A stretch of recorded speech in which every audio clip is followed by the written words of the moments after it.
igniting your sensual fire, intersecting sexual connectedness, fitness, and spirituality. Again, it's kind of gives you an overview of everything that I do here. So I'll go ahead and launch right into it. If you have not guessed by now, I am Erika Harper. And, and I am a licensed professional counselor. And what that means is, if anybody doesn't know what licensed professional counselor does, I help people with various emotional problems that they may have. So we're talking about issues of anxiety or depression or stress management. I even help people who have sexual trauma issues, molestation, rape, things of that nature. So there's a lot that goes into being a licensed professional counselor, but then specifically, I have a specialization in sexology. And you're probably wondering, okay, what the heck is a sexologist? And a sexologist is somebody who's kind of dedicated themselves, their career, to the scientific study of sexuality. So I'm giving you sexologists, rather, they give back through their study. And a sexologist, that's a big umbrella, of course. There's a lot of people who could be sexologists. There's researchers, there's scientists, there's teachers who are also sex educators. They fall under the umbrella of sexology.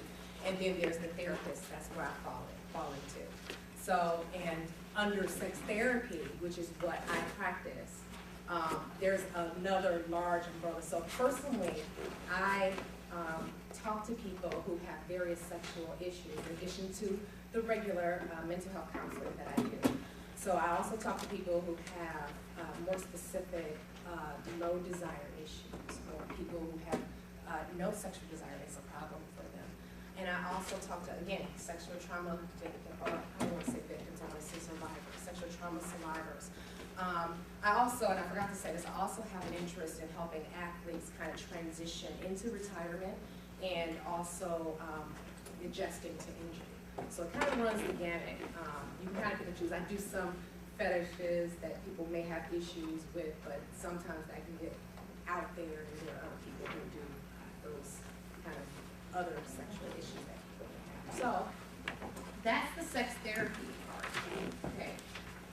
But I also, and I want to say this. I got a lot of questions about sex surrogacy. They're like, okay, you're a sex therapist, you do sexology. Does that mean that you do stuff? And this is really important for me to address, and I want to make sure that I get this out right now. Sex surrogacy is completely different than sex therapy. Now, I will say this. It's kind of a dying thing. It was more prevalent back a few decades ago. But what sex surrogates do, okay, is they help people, they actually do hands-on work with people, but they primarily are helping people who have some sort of disability that prevents them from being able to be sexual with a partner. So these are people with paraplegia sometimes. These are people with issues of extreme shyness. So those are the things that a sex surrogate does, and they are usually completely different from a sexologist. Sexologist or a sex therapist will employ sometimes a sex surrogate. I don't. I know a lot of sex therapists, and I don't know any that use surrogates. So it's just the way I feel about sex and how the power of sex, and you'll find out how I feel about the whole thing afterwards. But no, I don't use surrogates. Okay, and surrogacy is not something that's a common thing, at least definitely not here in the Midwest. So, and I'm also a personal trainer, of course. That's where the fitness comes in. So, and I think you all know what a personal trainer is. I help people get their fitness goals from A to B. So, as I mentioned, today I'm going to be talking about how all those three things related, how spirituality and fitness fit into and actually enhance the sexual experience. Okay, I'm going to talk about some sex myths that people have that prevent them from having healthy sex. Okay, and then I'm also going to talk about how these things affect couples, and I'm going to talk about also how they affect single people. And then at the end, I have some door prizes that I will be giving away, and then a little surprise at the end. So, without further ado, I'm sorry. How did I get into this? I wanted to address that real quick. there are 4 things that kind of happened in my life that led me down this road to sexology. The first one being, I had sex education internship at the age of 10 in 5th grade, Bedford City Schools District. And I remember being in class and learning about, it was age appropriate, of course. So I remember being in class and I was just amazed at some of the things that our bodies were capable of, just as much of it as a 10-year-old could be, right? But from a very early age, I saw sexuality. I saw what the body could do from a more of an academic standpoint. And it was amazing to me, and I couldn't figure out why people had the issues that they had, understanding it, because it made so much sense. It was such a natural thing, right? So that's the first thing. The second thing that happened was my athletic career. I started running track in 7th grade, and I ran track from 7th grade throughout my entire college career. And it was amazing, not only for 2 reasons. Number one, when you're running, you have to really be mindful of your body, where your body is in space, the movement, the muscle memory, and all of that stuff kind of goes into being a good athlete. And then, so that's the first thing. So I always had to have a good feel for what my body was doing and when it was doing it and when something was appropriate. The second thing that kind of track taught me was, it taught me confidence. And it gave me the ability to know that I could do things that maybe before I would have thought were outside of my reach. Meaning, so for instance, we had some pretty hard workouts. And I have, so track girl here, and she can attest to how hard these workouts were.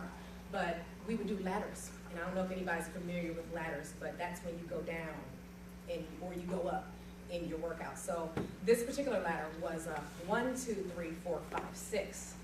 Okay, 100 meter, 200 meter, 300 meter, 400 meter, all the way up to a 600 meter, which is a time and a half around the track. And I'm a sprinter, so I'm sprinting this all the way around. And then we have to sprint that all the way back down, 6, 5, 4, 3, 2, 1. And when you're doing this at full speed, it is tiring. And there were times I felt like I was gonna die. I can't make it through this workout. This is crazy. And I think that if I run one more time around this track, I may just pass and just run around. But I made it and I did it. And it kind of gave me the ability to know that the body is capable of so many amazing things. Even if you don't think that you can do it, you can. So that's the second thing that happened to me, my running track. The third thing was awesome. This is the thing. This is kind of like the catalyst that helped me go into sexology and where I found out this was a career. I discovered Sue Johansson. Does anybody remember who that is? Yeah, Sue Johansson. Sue Johansson is awesome. I actually, along with me, so in school, and of course I'm looking around at different relationships that people have, and even I had. And, so that was always interesting to me. Then it was like, okay, what do I specialize in? And like I said, I've always been interested in sexuality in general and why it affects people the way they do. And then I stumbled across Sue Johansson. She is this elderly woman who has this TV show, had this TV show. I believe it was in syndication when I was in college. But the TV show is called Talk Sex with Sue Johansson. And this is the most unassuming woman I have ever seen in my life. She's older. Clearly she's older. She wears cardigans. Okay, she has short hair. It's graying. She wears glasses. And people really call into this program, and they have real questions. And these aren't just, okay, well, how do I make love to my husband? These are like, okay, well, I stuck something somewhere that it shouldn't, and now it's stuck up in there. Things that you would think. And I'm like, how is this old woman going to answer this? And she's nonchalant, and she's just like, oh, okay, well, yeah, well, what you do is you have to let it thaw, and you have to stick something up there, and she'll even pull out dowels if you don't understand that. Okay, well, see, the penis, it goes, and she will work it out for you, and she's 70. I believe she's 70, she's 70, and this is her show, and people call it, so the candor of this woman was very impressive to me, because it's kind of like people have these issues. And I don't know if the issues were fake, real, whatever, but I know that people actually in real life do have issues like this, where they need somebody to shoot. If I do this, I need somebody to talk to about this, because this is really happening. And so the fact that this woman was able to, you know, kind of have this honest discussion about, you know, sex and sexuality, I said, you know what, I'm gonna be 7 years old just like that. Here's my grandkids, talking about sex and how healthy it is. And so that was the third thing. The fourth thing was was when I discovered bodybuilding. Bodybuilding gave me an even more of a different perspective than track did.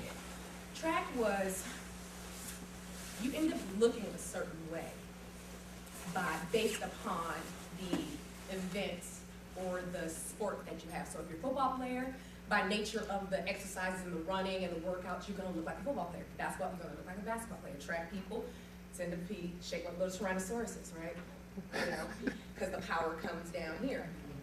And so you end up looking like you actually end up being in shape just by default, right? But with bodybuilding, it was something different. I learned that you can sculpt and that you can actually design almost your body, okay? Because everything is about symmetry. It's about making sure this is symmetrical with this side and the top is symmetrical with the bottom. And it was just amazing to me because it let me understand that there's any combination, you have to know what combination of diet and exercise works for you, and anybody can get this done and do this sport. So that's the fourth thing and that happened to me. So, my mission statement. What my aim is, and my reason for having this event, and for everything that I'm going to do from here on out with igniting your sensual fire, and just in general, anything that I do, my hope is to normalize. I want to normalize having discussions about counseling. There's a lot of people out there who think that counseling is something to do that something that you do when you're crazy. I'm not crazy. I don't need a counselor. But a lot of people, depressions are at all-time high, and not nobody, but there are a big group of people who don't talk about their issues because they have this issue, this stigma with counseling. So my aim is to normalize that. But I also want to normalize talks about sex, because people have a lot of issues surrounding sex, and it governs a lot of what a lot of people do, okay? And I also want to normalize, and I don't think I have to do this as much because we're getting into this whole holistic movement of being able to kind of combine diet and exercise. Everybody's kind of understanding at this point that this is important. We need to get on board. Well, and so, but that's a piece. But what people aren't doing is they're not adding it into the sexuality piece, because fitness has very much a lot to do with, or sex rather, has a lot to do with the fitness level. And I'll explain more about that in a minute. And then also, the most important piece to me is the spirituality piece. And especially when you're talking about sex, this is important because that really, it is almost the deciding factor in how people have it. And again, we'll talk about this, I'll explain what I mean in a little bit. So, and ultimately, my goal really, my overarching goals, that was my mission statement, my overarching goal is to bring great sex to the masses, essentially. I want to, when I leave here, you know, to have people be able to communicate with their partners in a loving way through this, and not have so many issues that bind us with sex, okay? So,